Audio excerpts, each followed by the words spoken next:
지체들의 누림글, 우습지만 실제로는 있는.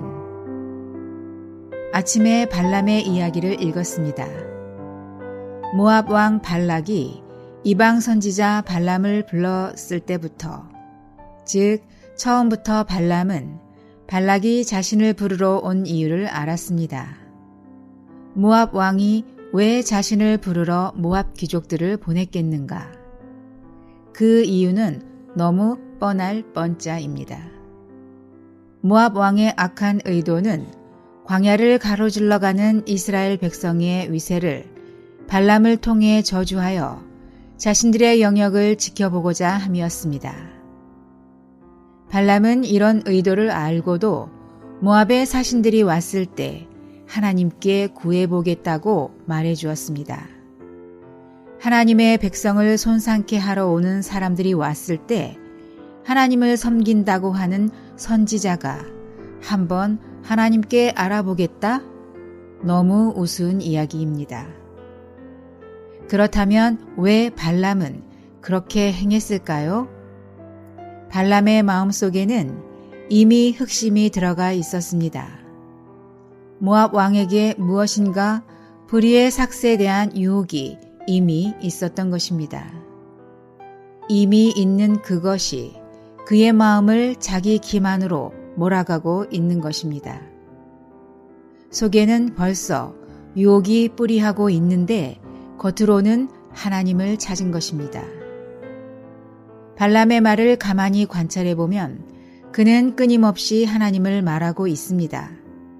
입에 발린 것처럼 하나님께 구하겠다고 하고 찾습니다.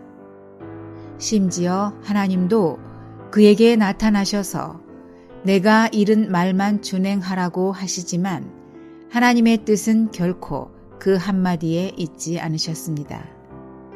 왜냐하면 타고 가던 나귀까지도 여호와의 사자가 칼을 빼들고 막는 것을 보는 판에 그는 그것을 깨닫지 못하고 나귀를 3번 때렸기 때문입니다.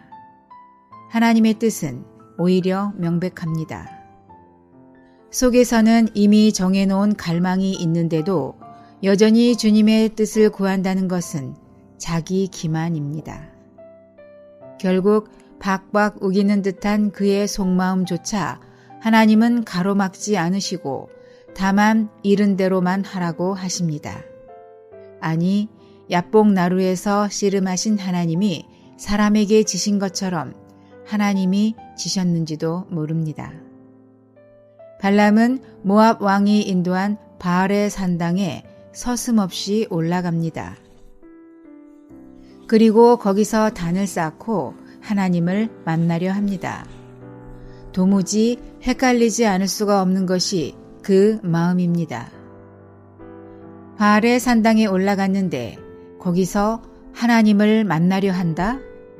그렇다면 발락과 발람이 드린 제물은 누구에게 드린 것인가?